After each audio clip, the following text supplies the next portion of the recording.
I found out my husband was cheating because I was trying to do something nice for him. That's the cruel irony of it all. I wasn't snooping. I wasn't suspicious. I wasn't looking for evidence of betrayal. I was just updating his car's navigation system. Ryan had been complaining for weeks that the GPS was glitchy, freezing at intersections, giving wrong directions, losing signal in the middle of routes. It was a simple fix. Download the latest software update, sync it to the car, restart the system. A 15-minute favor for my husband. That 15 minutes changed my entire life. It was a Saturday morning in October. Ryan had gone to the gym, his Saturday routine, sacred and unchanging. The twins were at a birthday party down the street. I had a rare few hours to myself, and I decided to use them productively. I grabbed Ryan's car keys from the hook by the door and walked out to the driveway. His black BMW gleamed in the autumn sunlight. He loved that car, washed it every weekend, kept it immaculate inside and out. I slid into the driver's seat and started the engine. The leather still smelled new, even though we'd had the car for 2 years.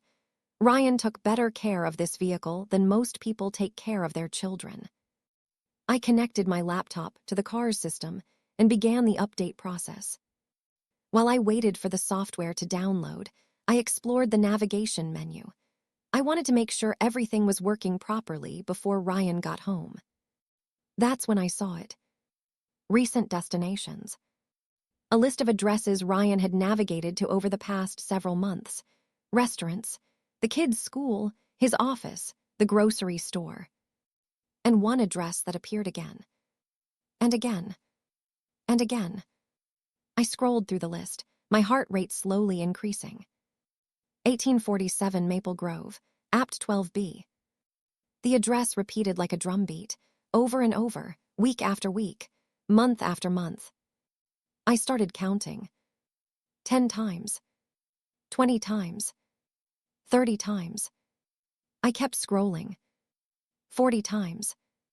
45. 46. 47. The same address, 47 times, over the past 8 months.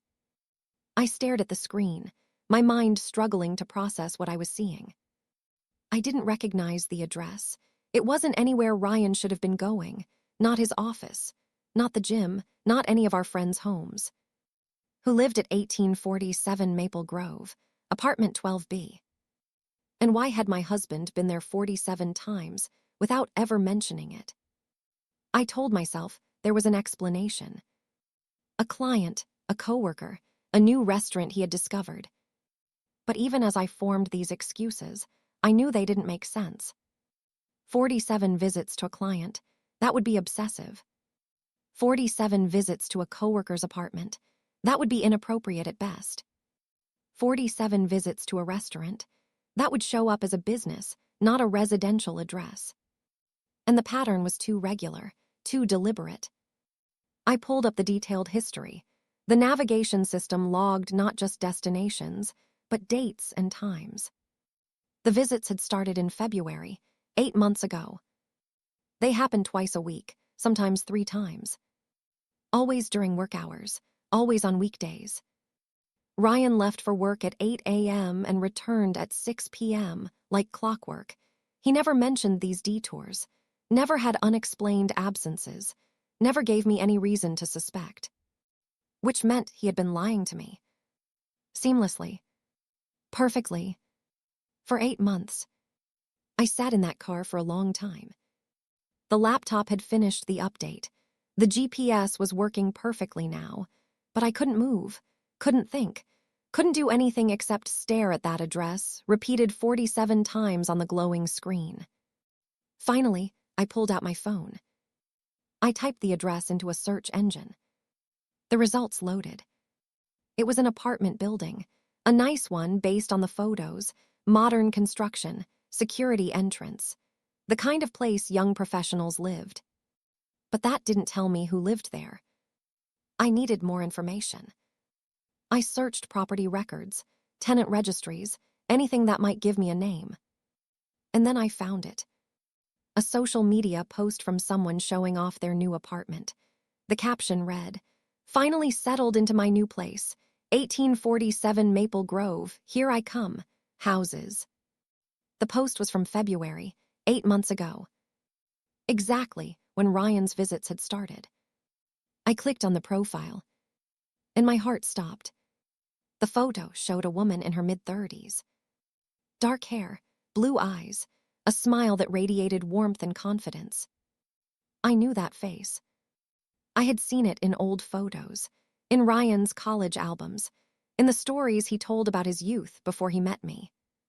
Her name was Cassandra Moore, Ryan's ex-girlfriend, his college sweetheart, the woman he had dated for 4 years, the woman he had almost married, the woman whose breakup had devastated him so completely that he didn't date anyone else for 2 years afterward.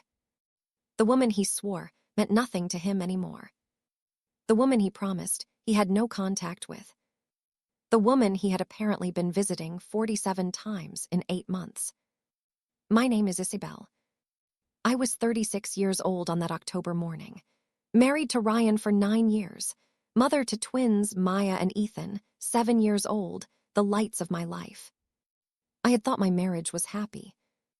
No, I had known my marriage was happy. We laughed together. We made love regularly. We planned vacations and discussed the future and talked about growing old together. Ryan was attentive, romantic. He brought me flowers for no reason. He left love notes in my lunchbox. He looked at me across crowded rooms with an expression that made me feel like the only woman in the world. Or so I had believed. Now I understood that everything I thought I knew was built on lies. Cassandra had been a shadow in our relationship from the beginning.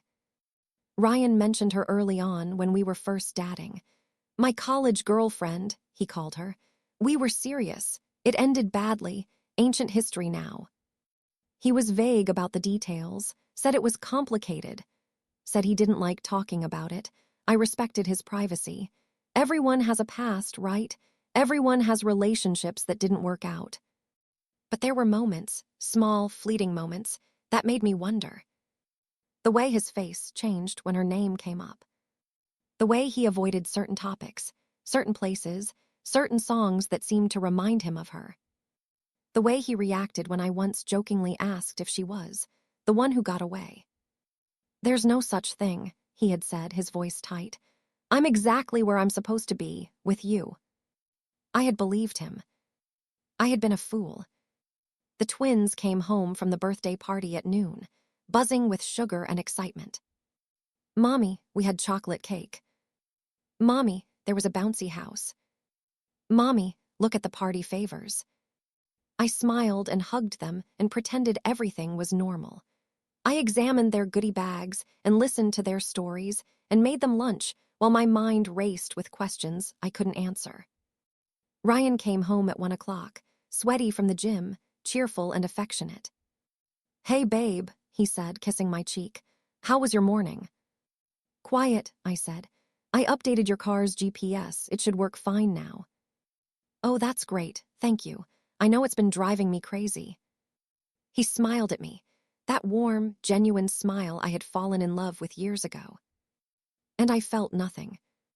Nothing except a cold, hollow emptiness where my trust used to be. I didn't confront him. I wanted to. God, I wanted to. I wanted to scream and cry and demand answers. I wanted to throw the GPS history in his face and watch him explain away 47 visits to his ex-girlfriend's apartment. But I knew Ryan. I knew how charming he could be, how persuasive, how skilled at turning situations around, making himself the victim, making me feel like I was overreacting. If I confronted him now, emotional, unprepared, armed with nothing but a GPS history, he would find a way to twist it. He would say they were just friends. He would say she needed help with something, moving furniture, fixing her computer, dealing with a crisis. He would say I was being paranoid, jealous, irrational. And maybe, just maybe, I would believe him. I couldn't let that happen. I needed proof, irrefutable, undeniable proof. I needed to know exactly what had been happening in that apartment, 47 times, while I sat at home believing my husband loved only me. That night, I lay beside Ryan in our bed. He was asleep within minutes, as always, peaceful, unbothered, the sleep of a man with no conscience. I stared at the ceiling, my mind racing. Tomorrow, I would begin my investigation. Tomorrow, I would find out exactly what my husband had been hiding. And when I had all the evidence I needed, I would make him pay for every single one of those 47 lies. I started with Cassandra's social media. The morning after my discovery, while Ryan was at work and the twins were at school, I sat at my kitchen table with a cup of coffee growing cold beside me and began to piece together the life of the woman my husband had been visiting 47 times. Her Instagram was public, careless of her, really, or perhaps she simply didn't care who saw. I scrolled through months of posts, studying each one like a detective examining evidence at a crime scene. Cassandra Moore was 35 years old. She worked as an interior designer for a high-end firm downtown. She had moved to our city in February, exactly 8 months ago, exactly when the GPS visits had started. Her feed was carefully curated. Beautiful apartments she had designed, meals at trendy restaurants, sunsets from her balcony, the occasional selfie showing off a new outfit or hairstyle. And scattered throughout, like landmines waiting to explode, were hints. Clues I would have missed if I hadn't been looking. Clues that told the story of my husband's betrayal. March 15th, a photo of 2 wine glasses on a coffee table. Caption, "Unexpected visitor tonight, some people are worth waiting for." April 3rd, a shot of flowers, roses, red ones in an expensive crystal vase. Caption, "Someone knows the way to my heart, Rose." May 22nd, a close-up of her hand resting on a restaurant table, a delicate gold bracelet visible on her wrist. Caption, "The best surprises come from the people who know you best." June 14th, a blurry photo of a man's back walking away from her apartment door.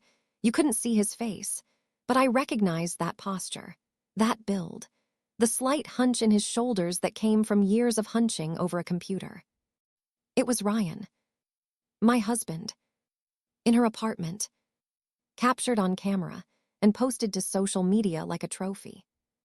I kept scrolling. July 8th, lunch with someone special, counting down the days until we don't have to hide anymore.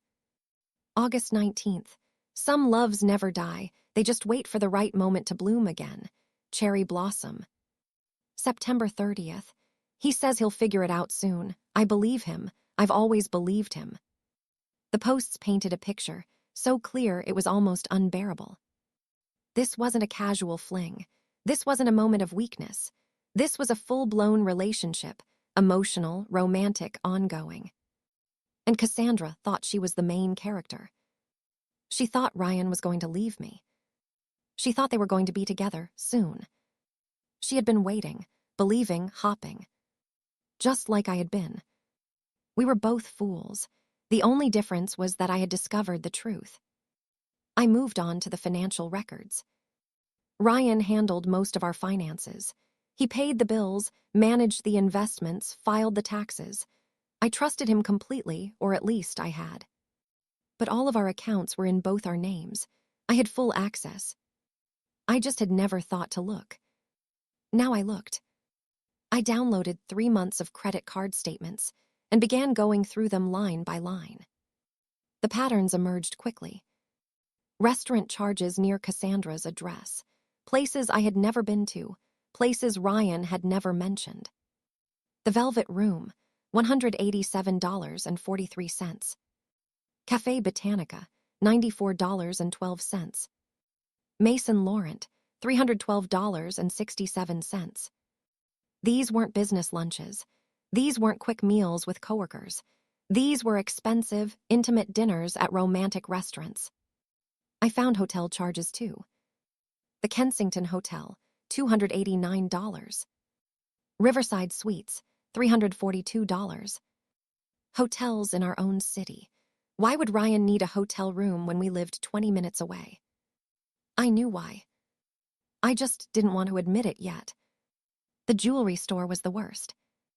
Eternal Promise Jewelers, $2,340. I had never heard of Eternal Promise Jewelers. I had never received anything from them. The charge was from July, 4 months ago. I searched the store online. High-end jewelry, engagement rings, wedding bands. Promise pieces for couples who were committed but not yet married. Ryan had bought Cassandra jewelry. Expensive jewelry. The kind of jewelry you buy for someone you're building a future with. And then there was the lingerie. Silk and Secrets Boutique, $478. La Femme Mystique, $623. I knew these stores. I had walked past them in the mall, admiring the window displays, wondering who could afford such extravagant undergarments. Now I knew. My husband bought them. For another woman. The evidence was mounting, but I needed more. I needed photographs, documentation, something that would be undeniable in court. I needed a professional. The private investigator's name was Marcus Webb. I found him through a discreet referral service, the kind that caters to spouses who suspect infidelity.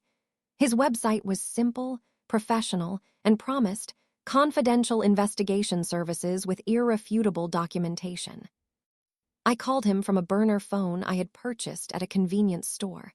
I wasn't taking any chances. "Mr. Webb," I said when he answered, "I need to hire you. I believe my husband is having an affair." "Tell me what you know," he said, his voice calm and businesslike. I told him everything. The GPS history, the 47 visits, Cassandra's social media, the credit card charges.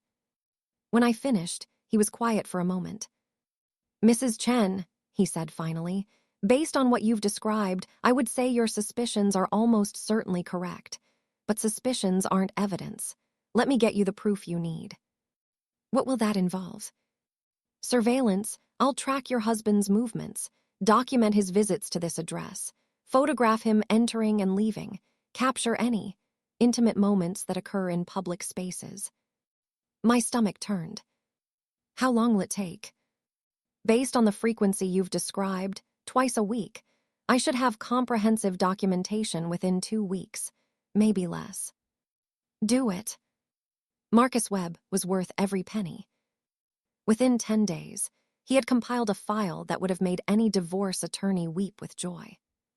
He called me to arrange a meeting. We met at a coffee shop on the other side of town, far from anywhere Ryan or I usually went. Marcus slid a manila folder across the table. "I'm sorry," he said. "The news isn't good." I opened the folder. The first photograph showed Ryan's car parked outside Cassandra's apartment building. The timestamp was from 3 days ago.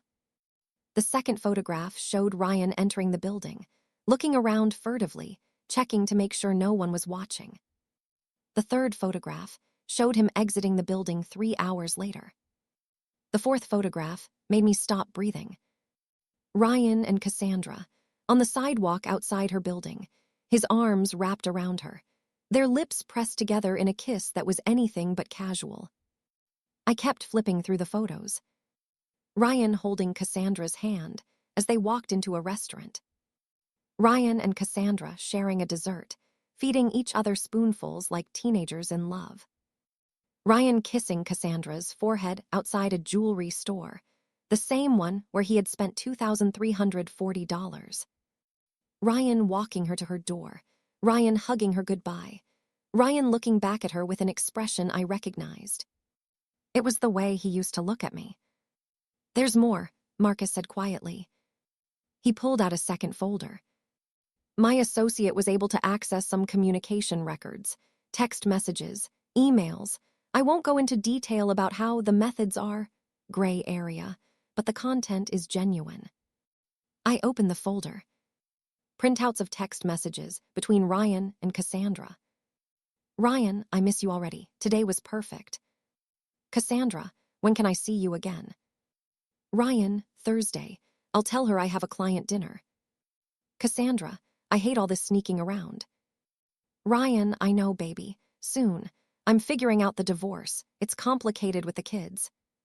"Cassandra, you've been saying that for months." Ryan, I mean it this time. You're the one I should have married. I've always known that. I was just too stupid to fight for you back then. Cassandra, and now. Ryan, now I'm ready. Give me a few more months. I need to get my finances in order. Make sure Isabel doesn't take everything. And then we can be together. For real. I read the messages 3 times. Each time, the knife twisted deeper. You're the one I should have married. I was just too stupid to fight for you back then. Make sure Isabel doesn't take everything. 9 years of marriage. 9 years of love and trust and building a life together. 2 children. A home. A future I thought we were creating side by side. And the whole time, he had been wishing he was somewhere else. With someone else. I was just the placeholder, the safe choice, the woman he settled for while he waited for the one he really wanted. Are you okay? Marcus asked. I looked up at him. My eyes were dry. My voice was steady. No, I said, but I will be. I gathered the folders and stood up. Thank you, Mr. Webb. You've given me exactly what I need. What are you going to do? I thought about Ryan. About the 47 visits. About the jewelry and the lingerie and the love messages to another woman. I thought about our children, about the life we had built, about everything he was willing to throw away. I'm going to destroy him, I said. And I meant it. I didn't confront Ryan that night. Or the next night. Or any night for the following 2 weeks. Instead, I wore my mask. The mask of the devoted wife. The mask of the happy partner. The mask of a woman who had no idea her entire marriage was a performance. I cooked Ryan's favorite dinners. I laughed at his jokes. I made love to him when he reached for me in the darkness, biting my tongue to keep from screaming. Every touch felt like a betrayal. Every kiss tasted like ash. Every I love you from his lips was another lie added to the mountain of deception. But I smiled. I waited. I planned. The first call I made was to a divorce attorney. Her name was Victoria Ashworth. She was legendary in our city, the attorney you hired when you wanted to win, when you wanted to leave your spouse with nothing but regret and ruin. Mrs. Chen, she said when I walked into her office, tell me everything. I handed her the folders from Marcus Webb, the photographs, the text messages, the GPS history, the credit card statements. She reviewed them in silence, her expression unreadable. When she finished, she looked up at me. This is one of the most comprehensive infidelity files I've ever seen, she said. Your investigator did excellent work. What can you do with it? Everything. She leaned back in her chair. Under the laws of this state, proven infidelity significantly impacts asset division and alimony. The fact that your husband diverted marital funds to his mistress, the jewelry, the dinners, the hotel rooms, constitutes financial misconduct. A judge will not look kindly on that. What about custody? Primary custody should go to you. You're the primary caregiver. You have no history of misconduct. Your husband, on the other hand, has been conducting an affair during work hours, lying consistently, and diverting family resources to another woman. Any judge will see who the responsible parent is. I nodded slowly. I want the house. I want custody of the children. I want alimony. And I want every penny he spent on her recovered from his share of the assets. Victoria smiled, a cold, professional smile. I can make that happen, but I need to know, how do you want to serve him? Quietly, at his office, at home. I thought about it. Neither, I said. I have a different plan. Our 10th wedding anniversary was 3 weeks away. Ryan had been planning something. I could tell from the way he was acting. Secret phone calls, hushed conversations that stopped when I entered the room, that eager, excited energy of a man preparing a surprise. Little did he know, I was planning a surprise of my own. I called his mother first. Linda, I said, keeping my voice warm, I'm planning something special for Ryan for our anniversary, a surprise dinner, family only. I want everyone there, you, Richard, Michael, Sarah. It's going to be beautiful. Linda was delighted. Oh, Isabel, that's wonderful. Ryan is so lucky to have you. Of course we'll be there. What can I bring? Just yourselves. I want to handle everything. I called Ryan's brother Michael next. A surprise anniversary dinner, he said. That's great. Ryan's been so busy lately, he could use some family time. Busy? I almost laughed. Yes, Ryan had been very busy. 47 visits busy. It's going to be a night to remember, I said. That much was true. The final call was to Ryan himself. Babe, I said, I want to do something special for our anniversary. A family dinner. Your parents, Michael and Sarah, just us and the people who love us most. That sounds perfect, Ryan said. I was actually planning something myself, but a family dinner is even better, more meaningful. I want it to be meaningful, I agreed. I want everyone to know exactly how much our marriage has meant. You're incredible, you know that. After 10 years, you're still the most thoughtful person I know. I closed my eyes, swallowing the bile that rose in my throat. I try, I said. I'll see you tonight. The 2 weeks before the dinner were agony. Every day I watched Ryan go through his routine, leave for work at 8, come home at 6, kiss me hello, play with the twins, eat dinner with his family. And twice a week, without fail, he would mention a client lunch or a networking event that kept him out an extra few hours. I knew where he really was. I knew whose apartment he was visiting. I knew what he was doing while I sat at home, trusting him. But I said nothing. I let him think he was getting away with it. I let him believe his perfect double life was still intact. I prepared meticulously. The presentation needed to be flawless. The evidence needed to be overwhelming. There could be no room for denial, no space for excuses, no opportunity for Ryan to twist his way out of the truth. I created a slideshow. Yes, a slideshow. It sounds clinical, cold.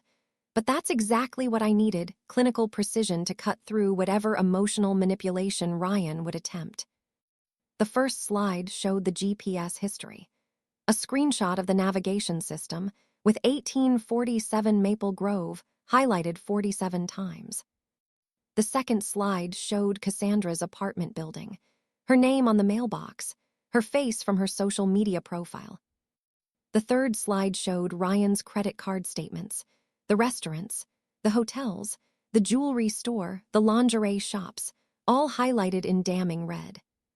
The fourth slide showed the photographs from Marcus Webb, Ryan entering Cassandra's building, Ryan leaving 3 hours later, Ryan and Cassandra kissing on the sidewalk. The fifth slide showed the text messages, selected excerpts that told the story of a calculated betrayal.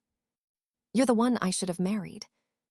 I'm figuring out the divorce. It's complicated with the kids. Make sure Isabel doesn't take everything. I saved the slideshow to a USB drive. I tested it on my laptop. I rehearsed the order, the timing, the words I would say. I was ready. The night before the dinner, I couldn't sleep. I lay in bed beside Ryan, listening to his breathing, watching the shadows on the ceiling. Tomorrow, everything would change. Tomorrow, I would blow up my marriage in front of everyone my husband loved most.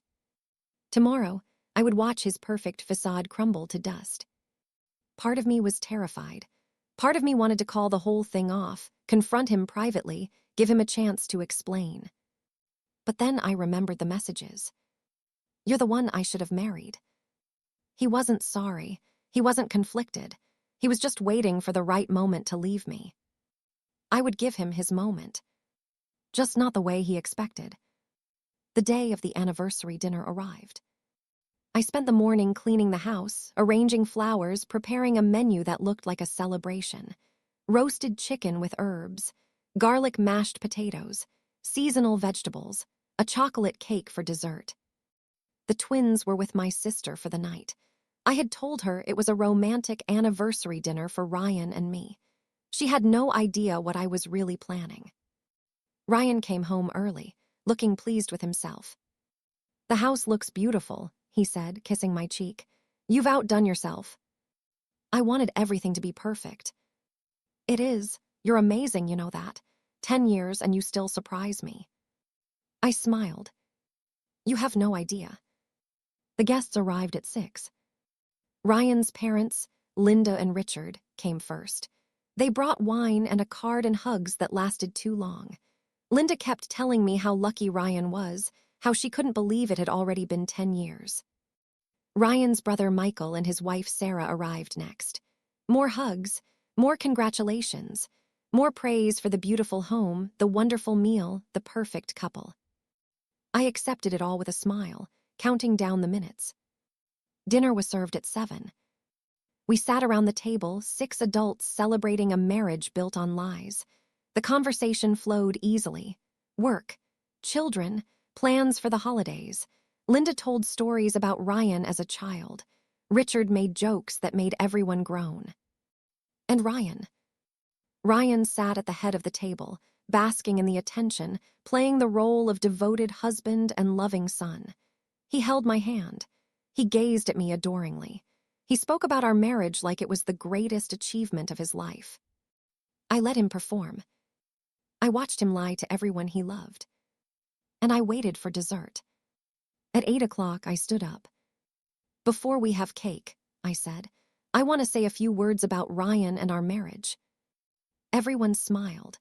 Ryan looked at me with that warm, loving expression he had perfected over the years. The past 10 years have been educational, I said. I've learned a lot about marriage, about trust, about the people we think we know. A slight furrow appeared on Ryan's brow. Something in my tone was wrong. He could sense it. Good. But recently, I continued, I've learned something new, something I think everyone at this table deserves to know. I pulled out my laptop and set it on the table. I've prepared a little presentation. I hope you'll all find it enlightening. I pressed play. The first slide appeared on the screen. GPS history, 1847 Maple Grove, Apt 12B. 47 visits in 8 months. Ryan's face went white. Isabel, what is this? Don't interrupt, I said calmly. We're just getting started. Room had gone completely silent. 5 faces stared at the screen, Linda, Richard, Michael, Sarah, and Ryan. 5 different expressions of confusion, concern, and dawning horror. Ryan was the only one who understood what was coming. I could see it in his eyes. The panic, the desperation, the frantic calculations of a man watching his carefully constructed world begin to collapse. Isabel, he said, his voice strained. Let's talk about this privately. No, my voice was ice. We're going to talk about it right here, in front of everyone. I clicked to the next slide. The address, 1847 Maple Grove, apartment 12B. A photograph of an apartment building appeared on the screen. Modern, upscale, the kind of building where young professionals lived. This address appeared in Ryan's car GPS history 47 times over the past 8 months, I said. 47 visits, twice a week, during work hours. He never mentioned these trips to me. I had no idea this address existed. I clicked again. The resident, Cassandra Moore. Cassandra's face filled the screen. Her Instagram profile photo, beautiful, confident, smiling. Some of you may remember Cassandra, I continued. Ryan's college girlfriend, the woman he dated for 4 years, the woman he almost married, the woman he swore he hadn't spoken to in over a decade. I looked directly at Ryan. Would you like to explain why you've been visiting her apartment 47 times, or should I continue? Ryan's mouth opened and closed. No sound came out. Linda looked between me and her son, her face pale with confusion. Ryan, what is she talking about? Mom, this is a misunderstanding. It's not a misunderstanding, I interrupted. It's a betrayal, and I have the evidence to prove it. I clicked to the next slide. The expenses. Credit card statements filled the screen. Restaurants, hotels, jewelry stores, all highlighted in red. Over the past 8 months, Ryan has spent over $12,000 at restaurants near Cassandra's address. He spent $631 on hotel rooms in our own city. He spent $2,340 at a jewelry store called Eternal Promise, and I can assure you, I never received any jewelry. I paused, letting the numbers sink in. He also spent over $1,100 at lingerie shops. Beautiful, expensive pieces that never appeared in our home. Sarah covered her mouth with her hand. Michael stared at his brother with an expression of disbelief. Richard's face had gone dark with anger. And Linda was crying. "Ryan," she whispered, "tell me this isn't true." Ryan looked at his mother, then at me, then back at the screen. His perfect composure was cracking. "Mom, I can explain." "Explain what?" Richard's voice was harsh. "Explain why you've been spending money on another woman. Explain why you've been sneaking around behind your wife's back." "It's not what you think." "Then what is it?" I demanded. "What possible explanation could there be for 47 visits to your ex-girlfriend's apartment?" Ryan said nothing. I clicked to the next slide. The photographs. The first image appeared. Ryan's car parked outside Cassandra's building. Then another, Ryan entering the building, looking around furtively. Then another, Ryan leaving 3 hours later. And then the photograph that made Linda sob out loud. Ryan and Cassandra, on the sidewalk, his arms around her, their lips pressed together in a kiss that left no room for interpretation. "These photographs were taken by a licensed private investigator," I said. "They are dated and time-stamped. They are authentic. They are irrefutable." I let the image linger on the screen. Ryan kissing another woman. Ryan betraying his family. Ryan destroying everything we had built together. "Do you still want to explain?" I asked quietly. "Do you still want to tell us it's not what we think?" Ryan's face had gone gray. He looked like a man watching his own execution. "Isabel, please." "Please what? Please stop. Please pretend I didn't find out. Please go back to being the oblivious wife who trusted you completely." I shook my head slowly. "Those days are over, Ryan. I know everything now, and so does everyone else." I clicked to the final slide. The messages. Text conversations between Ryan and Cassandra filled the screen. Selected excerpts that told the story of calculated betrayal. I began to read aloud. Ryan to Cassandra, March 15th. "I miss you already. Today was perfect." Ryan to Cassandra, April 22nd. "Thursday works. I'll tell her I have a client dinner." Cassandra to Ryan, May 8th. "I hate all this sneaking around." Ryan to Cassandra, May 8th. "I know, baby. Soon. I'm figuring out the divorce. It's complicated with the kids." Linda let out a strangled sound. "The divorce," she repeated. "You were planning to divorce her." I continued reading. Cassandra to Ryan, June 30th. "You've been saying soon for months." Ryan to Cassandra, June 30th. "I mean it this time. You're the one I should have married. I've always known that. I was just too stupid to fight for you back then." I looked up from the screen. "The one he should have married," I repeated. That's what he told her, after 9 years with me, after 2 children, after building what I thought was a life together. My voice cracked slightly, but I pushed through. He told her I was just a mistake, a placeholder, someone he settled for while he waited for the woman he really wanted. The room was devastated.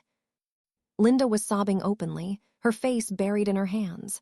Richard sat rigid, his jaw clenched so tight I thought his teeth might crack. Michael stared at his brother with undisguised contempt. Sarah had tears streaming down her cheeks. And Ryan. Ryan looked like a man who had lost everything. Because he had. "I have one more message to read," I said quietly. I pulled out a printed sheet, the message that had hurt me most, the one I had saved for last. Ryan to Cassandra, September 15th, just 3 weeks ago. I cleared my throat. "Give me a few more months. I need to get my finances in order. Make sure Isabel doesn't take everything. And then we can be together. For real, I'll leave her with as little as possible. She doesn't deserve half of what I've built. She's never appreciated me anyway. Once the divorce is final, you and I can start our real life together." I set down the paper.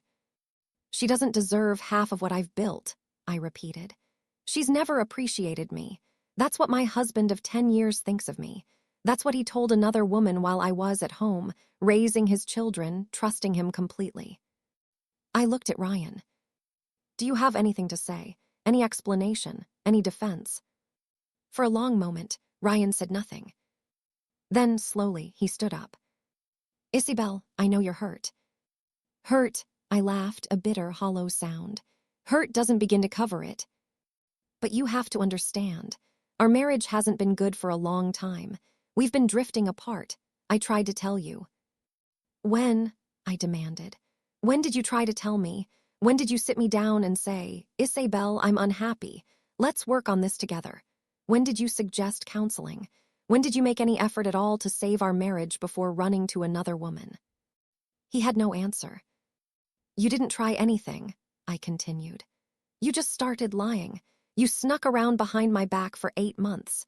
You told another woman you were planning to divorce me.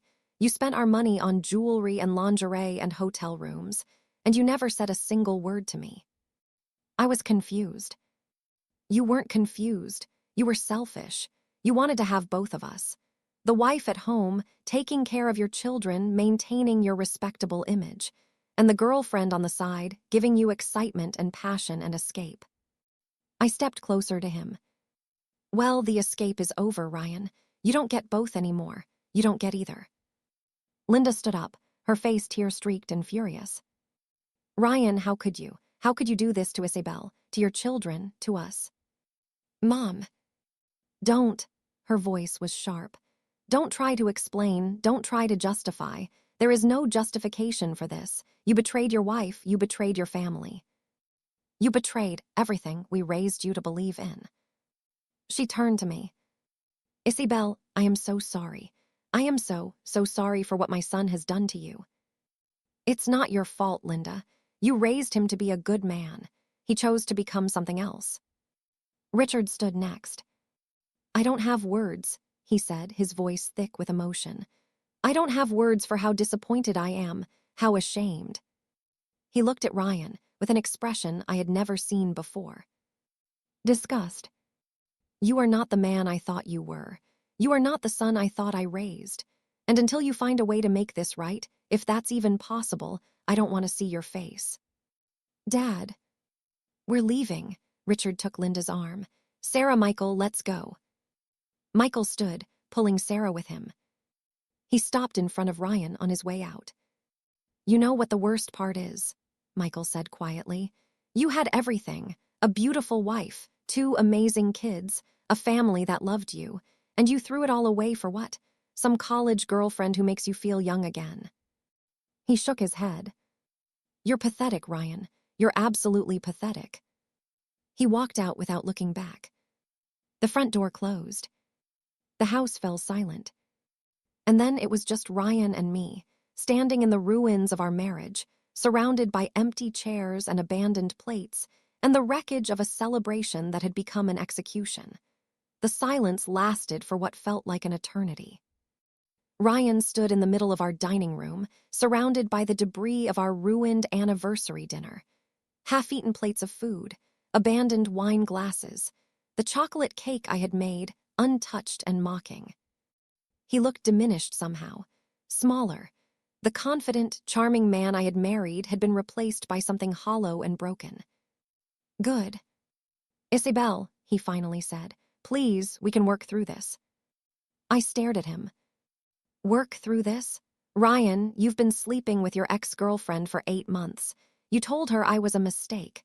You told her you were planning to divorce me. You told her she was the one you should have married. I didn't mean. Don't, my voice was sharp. Don't tell me you didn't mean it. You said it. 47 times you drove to her apartment. Dozens of times you wrote her messages about how much you loved her and how little you cared about me. Those weren't accidents. Those were choices. I was confused. I was going through something. Then you should have talked to me, I shouted. I was your wife. If you were unhappy, if you were struggling, if you needed something I wasn't giving you, you should have talked to me. That's what marriage is. That's what partnership means. I know. But you didn't talk to me. You didn't give me a chance to fix whatever was broken. You just found someone else, someone easier. Someone who didn't know all your flaws, who didn't see you at your worst, who only got the exciting, romantic version of you. I took a shaky breath. You didn't even try, Ryan. You just gave up on us and started building something new. While I was here, loving you, trusting you, raising your children. Ryan sank into a chair, his head in his hands. What do you want me to say? That I'm sorry. I'm sorry, I'm so sorry. I know I messed up. Messed up, I laughed bitterly.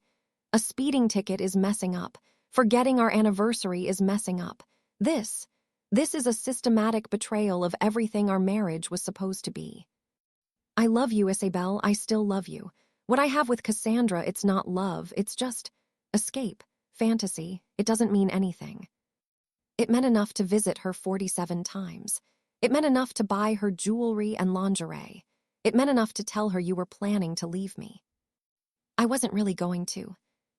Yes, you were. You were just too cowardly to do it yourself. You wanted me to give up first. You wanted me to be the one who filed so you could play the victim. So you could tell everyone that I was the one who broke up our family. Ryan looked up at me, and I saw tears in his eyes. For a moment, just a moment, I almost felt sorry for him. Then I remembered the messages. She doesn't deserve half of what I've built. She's never appreciated me anyway. The sympathy evaporated. I'm filing for divorce tomorrow, I said. You'll be served at your office. Don't bother contesting it. You don't have a leg to stand on. What about the kids? I'll have primary custody. You can have visitation supervised at first until we establish a schedule. But you will not take them from me. You will not use them as leverage. And you will not poison them against me the way you tried to poison me against myself. I would never. You would never what? Lie to me, betray me, make me feel like I was crazy for suspecting something was wrong. You've been doing all of those things for months, Ryan. I don't trust a single word that comes out of your mouth anymore. I walked to the front door and opened it. I want you out of this house tonight. Go to a hotel. Go to Cassandra's, I don't care, but you're not sleeping under this roof. This is my house too. Not for long. My attorney will be in touch. Ryan stood slowly, his movements heavy and defeated. Isabel, I'm sorry, I know that doesn't mean anything, but I'm so sorry. You're sorry you got caught, I said. That's not the same thing. He walked past me without another word. The door closed behind him, and I collapsed onto the floor and sobbed. The divorce proceedings began 3 days later. Victoria Ashworth was every bit as ruthless as her reputation suggested. She presented the evidence, the GPS history, the credit card statements, the photographs, the text messages, with clinical precision. Ryan's attorney tried to mount a defense. My client acknowledges that he made mistakes in the marriage, she said, but the characterization of his behavior as mistakes, Victoria interrupted. 47 visits to another woman's apartment is not a mistake. It's a pattern, a deliberate, sustained pattern of deception and betrayal. The financial expenditures were made with marital assets, without the knowledge or consent of Mrs. Chen. That constitutes financial misconduct under state law, and we will be seeking full restitution. Ryan's attorney looked uncomfortable. My client is willing to negotiate a fair settlement. There will be no negotiation, Victoria said flatly. We have irrefutable evidence of infidelity and financial misconduct. We will be seeking primary custody, the marital home, spousal support, and full recovery of all funds diverted to the affair partner. If your client wants to avoid a public trial that will expose every humiliating detail of his betrayal, he will accept these terms. The divorce was finalized 4 months later. I got everything I asked for. The house, primary custody of the twins, $5,500 per month in child support, $3,200 per month in alimony for 7 years, full recovery of the $14,000 Ryan had spent on Cassandra, deducted from his share of our joint assets. Ryan got supervised visitation every other weekend, a small apartment across town, and the knowledge that everyone who mattered knew exactly what he had done. The fallout with his family was devastating. Linda called me a week after the confrontation. "Isabel," she said, her voice thick with tears. "I just wanted you to know I am so sorry. I am so ashamed of what my son did. You didn't deserve any of this." "I know, Linda, and I don't blame you. I've barely spoken to him since that night. Richard won't speak to him at all. Michael said things I've never heard him say to anyone. I'm sorry the family is hurting. We're hurting because of Ryan's choices, not because of you. You did nothing wrong. You were a wonderful wife, a wonderful mother, and he threw it all away." She paused. "I want you to know, whatever happens with Ryan, you are still family to me. You and the twins. That will never change." I felt tears prick my eyes. "Thank you, Linda. That means more than you know." Richard called a few days later. He wasn't a man of many words, but the ones he chose carried weight. "Isabel," he said, "I raised my son to be a man of integrity. I don't know where I went wrong." "You didn't go wrong, Richard. Ryan made his own choices." "I know, but I still feel responsible. I keep asking myself, what did I miss? What signs should I have seen?" There were no signs. He was very good at hiding who he really was. Richard was quiet for a moment. "I want you to know that I meant what I said that night. I'm not ready to forgive him. I don't know if I ever will be. What he did to you, to the twins, to our family, it's unforgivable." "Time will tell," I said. "But for now, I appreciate your support more than I can say." Michael and Sarah remained close allies throughout the divorce. They came over regularly to help with the twins. They brought meals when I was too exhausted to cook. They listened when I needed to vent and distracted me when I needed to laugh. "I always thought Ryan was the golden child," Michael admitted one evening while we watched the twins play in the backyard. "The successful one, the one who had it all figured out." So did I. But you know what I realize now. He was just better at hiding his flaws, better at performing. Underneath all that polish, he was just weak. Weak. Yeah, weak. A strong man faces his problems, works on his marriage, has difficult conversations. A weak man runs away, finds someone easier, blames everyone but himself. He shook his head. "I'm ashamed that he's my brother, but I'm proud to call you my sister, in every way that matters." Cassandra learned the truth eventually. I don't know exactly how word travels in small ways, through mutual acquaintances and social media whispers. But about 2 months after the divorce was finalized, I received a message. From her. "Isabel, I know you probably don't want to hear from me. I know I'm the last person you want to think about, but I need to say something. I'm sorry. I know that word is meaningless. I know it doesn't undo anything, but I need you to know that I didn't understand the full picture. Ryan told me your marriage was essentially over. He told me you were unhappy together. He told me you were staying together for the kids, but that there was no love left. I believed him. I wanted to believe him, and I let that belief justify choices I knew were wrong.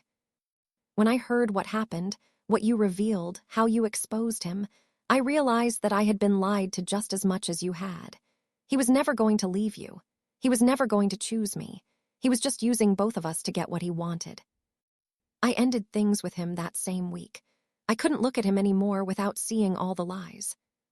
I'm not asking for forgiveness. I don't deserve it. But I wanted you to know that I see now. I see who he really is, and I'm sorry I was part of your pain. Cassandra. I read the message 3 times. Part of me wanted to rage at her, to tell her that her apology meant nothing, that she had knowingly pursued a married man, regardless of what lies he told her. But another part of me, a quieter, calmer part, recognized something in her words. She was a victim too. Not as much as me, not in the same way, but Ryan had manipulated her, lied to her, used her just as he had used me. She thought she was the special one, the one he really loved, the one who would get the happy ending. Instead, she was just another prop in his performance. I didn't respond to her message, but I didn't delete it either. I saved it as a reminder. A reminder that Ryan's destruction was complete. He had lost his wife, his family, his mistress, his reputation. Everything. 2 years have passed since that anniversary dinner. 2 years since I stood in front of my husband's family and exposed his betrayal with a slideshow and a cold, steady voice. 2 years since I watched Ryan's carefully constructed world collapse around him, one slide at a time. I am 38 years old now. My hair has a few gray strands I don't bother hiding. My face has lines that weren't there before, lines carved by sleepless nights, by tears cried in private, by the slow, painful work of rebuilding a life that had been shattered. But my eyes are clear. My heart is healing. And my future, for the first time in years, belongs entirely to me. The first year was the hardest. I moved through my days like a ghost, going through the motions of life without actually living. I got the twins to school. I worked on my illustrations. I made dinner. I helped with homework. I tucked them into bed. But inside I was hollow. The betrayal had carved out something essential from my core. The woman I had been trusting, loving, open, seemed like a stranger now. Someone naive, someone foolish, someone who deserved what she got for believing that love was real. I didn't want to be that woman anymore. But I didn't know who else to be. Therapy helped. Her name was Dr. Rachel Foster, a warm, wise woman in her 50s who specialized in relationship trauma. "What you're experiencing is completely normal," she told me during our first session. "You've suffered a profound betrayal by someone you trusted completely. It's natural to question everything, not just your marriage, but yourself, your judgment, your worth." "I feel so stupid," I admitted. "How did I not see it? 47 visits, 8 months of lies, how could I miss all of that?" "Because you weren't looking for it," Dr. Foster said gently. "You trusted your husband, you believed in your marriage. That's not stupidity, that's love. The failure wasn't yours, it was his." "But I should have known." "Should have known what? That the man who said he loved you was lying. That the father of your children was betraying your family. Those aren't things we're supposed to anticipate. Those aren't things we're equipped to detect when we're inside them." She leaned forward. "The deception wasn't your failure, Isabel. It was his strategy. He worked very hard to make sure you didn't see, and that's not your fault." I cried a lot in those sessions. I raged a lot. I sat in silence a lot. But slowly, session by session, I began to understand. I wasn't broken because I had trusted. I was wounded because someone had abused that trust.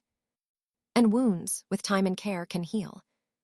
The twins adjusted better than I expected. Maya and Ethan were 7 when the divorce happened, old enough to understand that something was wrong, but young enough to be protected from the worst details. I told them the truth, a simplified version, appropriate for their age. "Daddy and I aren't going to be married anymore," I said, sitting them down one evening. "Sometimes grown-ups decide they can't live together anymore. It's not because of anything you did. We both love you more than anything in the world." "Did Daddy do something bad?"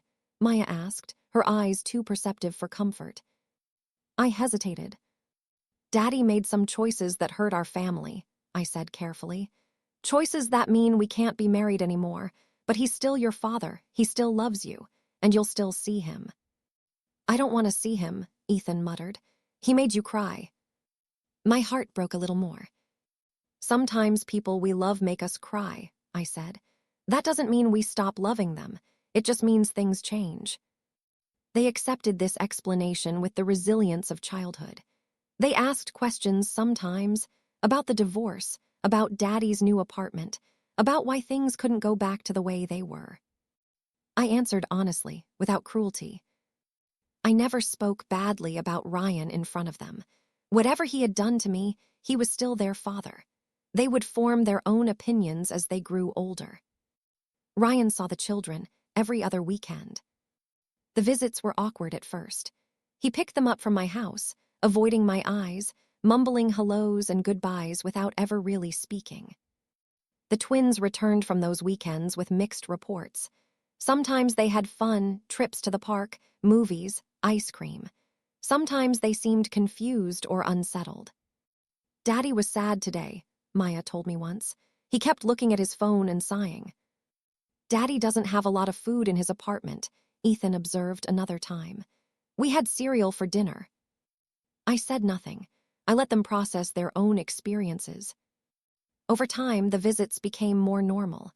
Ryan found his footing as a weekend parent. The twins adapted to their new reality: 2 homes, 2 bedrooms, 2 versions of family. It wasn't perfect, but it was functional. And that was enough. My work became my sanctuary. I had been a children's book illustrator for years, a career I loved, but had always balanced against my role as wife and mother. After the divorce, I threw myself into it with new energy. I took on more projects. I said yes to collaborations I would have declined before.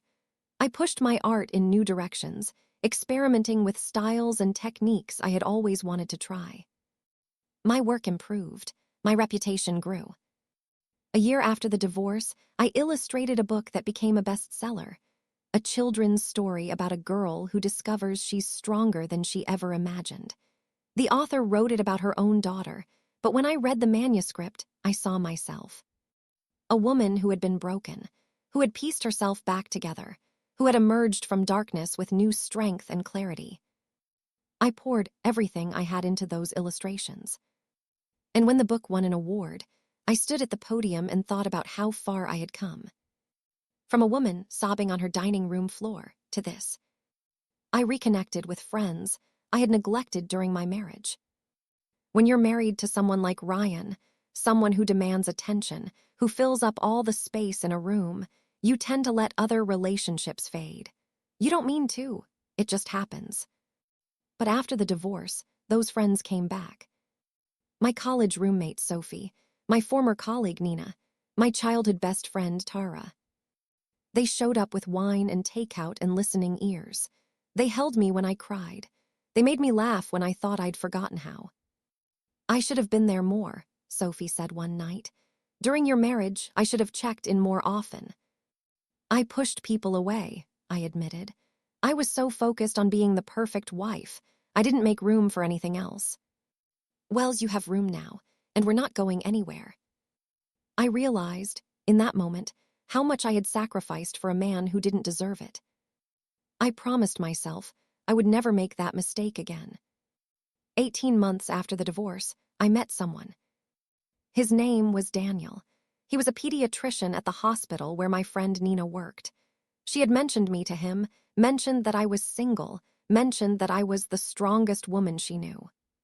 "No pressure," Nina said, "but I gave him your number. If you're not interested, just ignore his call." I almost ignored it. I wasn't sure I was ready. Wasn't sure I could trust again. Wasn't sure I wanted to open myself to the possibility of more pain. But something made me answer when he called. And something made me agree to coffee. Our first date was terrifying.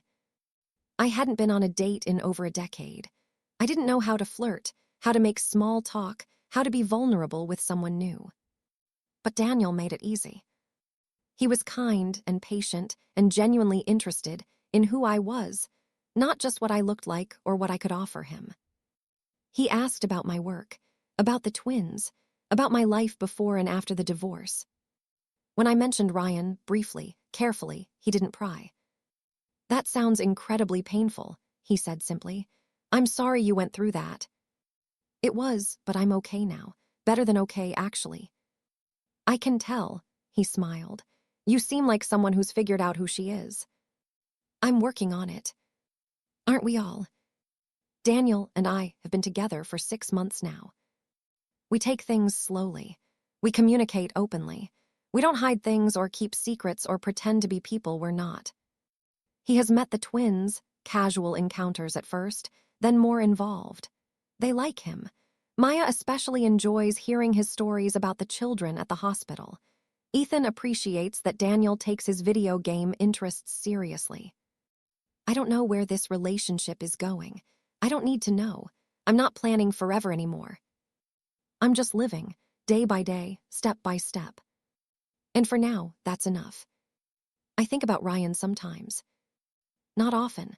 Not the way I used to obsessively, painfully, replaying every memory and searching for signs I missed. But occasionally, late at night, when the house is quiet and my thoughts drift, I wonder. Where is he now? What is his life like? Does he ever think about what he lost? I hear updates through Linda, who is cautiously reconciled with her son. Ryan is still single, still living in that small apartment, still working the same job, though his career has stalled. Cassandra left him, as she wrote in her message. Without the excitement of secrecy, without the thrill of the forbidden, whatever they had fell apart. He has the children every other weekend, but the relationship is strained. Maya is protective of me. Ethan is still angry in ways he can't fully articulate. Ryan lost his wife, his family's respect, his mistress, his reputation. He thought he could have both lives, the stable family and the exciting affair. He thought he was clever enough to keep all the balls in the air forever. He was wrong. I don't hate him anymore. For a long time, I did. The anger was a fire that kept me warm, that gave me energy, that pushed me through the hardest days. But anger is exhausting. It takes so much to maintain. At some point, without deciding to, I let it go. Not forgiveness. I'm not sure I'll ever forgive what he did, but acceptance. Understanding that his choices were about him, not about me, that his betrayal reflected his character, not my worth. He was weak, selfish, unable to face his own dissatisfaction honestly. And I was strong enough to survive what his weakness created. That's all I need to know. If you've made it this far, I want to thank you. Thank you for listening to my story. Thank you for walking with me through the discovery, the investigation, the confrontation, the healing. Thank you for staying until the end. I know that many of you watching have your own stories. Your own GPS histories that don't add up. Your own addresses that appear too often. Your own suspicions that something isn't right. I want you to tell you something. Trust your instincts. If something feels wrong, it probably is. If there's an address you don't recognize, a charge you can't explain, a pattern that doesn't make sense, pay attention.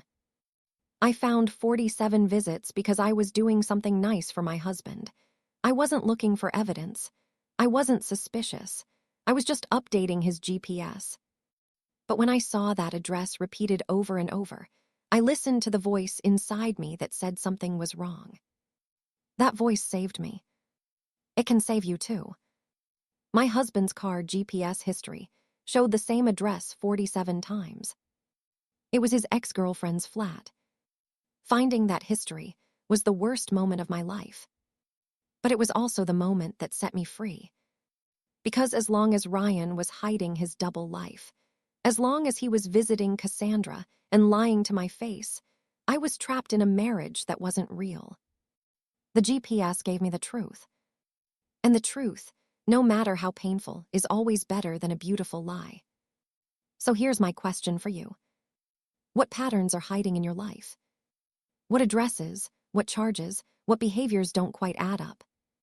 What voice inside you is whispering that something isn't right? Listen to that voice. Trust yourself. And if you discover something devastating, if your worst fears turn out to be true, know that you can survive it. I did. And so can you. My name is Isabel. I was betrayed by a husband who visited his ex-girlfriend 47 times while I trusted him completely. And I survived. More than survived. I exposed him, I divorced him, I rebuilt my life. I became the woman I was always meant to be, stronger, wiser, more myself than I ever was when I was trying to be his perfect wife. And that woman, she's someone I'm finally proud of. If this story meant something to you, please subscribe to the channel. Share it with someone who might need to hear it. Leave a comment telling me your own story. I read every single one, and every single one matters. And remember, no matter what you discover, no matter what addresses appear in your life's GPS history, no matter how many times the betrayal repeats itself, you can survive this. You can rebuild. You can find happiness again. I did. And so can you. This is Isabel. And that's my story. Until next time, take care of yourselves and take care of each other.